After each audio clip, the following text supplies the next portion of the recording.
generally, my experience with expatriates is people don't get expatriated very early in their life. It's not like the first thing they do. They usually have a degree of time within their home location with their company to get to know the company.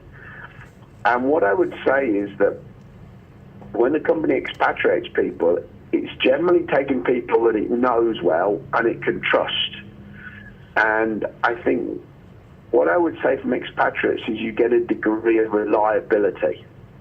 You really know what you're getting. When you send an expatriate manager, you know what he can do, you know what his approach to risk is, to managing in the company's best interests, and so you can rely on it.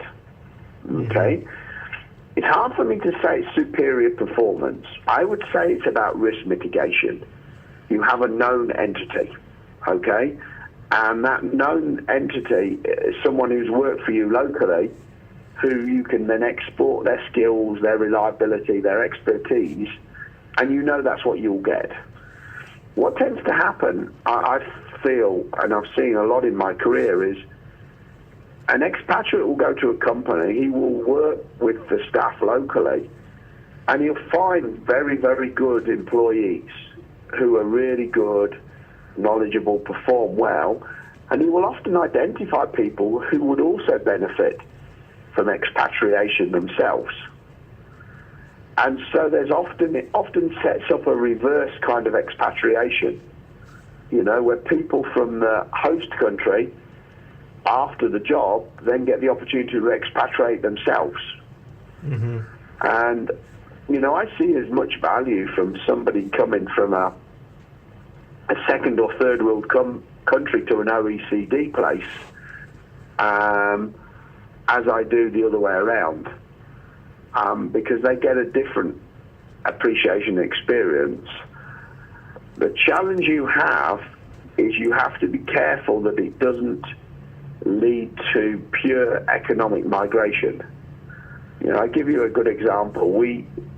Within when we developed our China strategy, we identified some very, very good Chinese people who were very competent, capable, could do a really good job.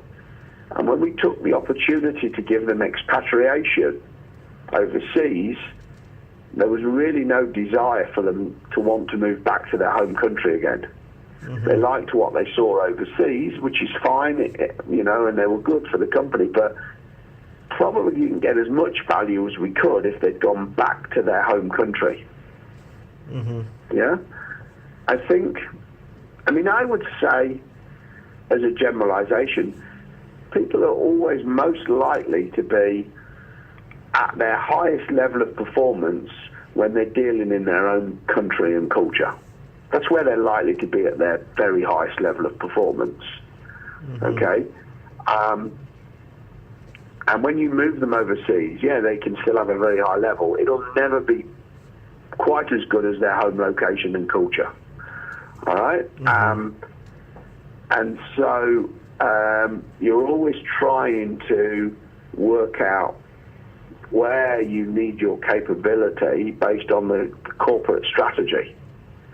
And so it's a bit of and particularly in the oil and gas industry, which is a bit of a moving target. You know, you're trying to play ahead to know which country you're going to need the capability in.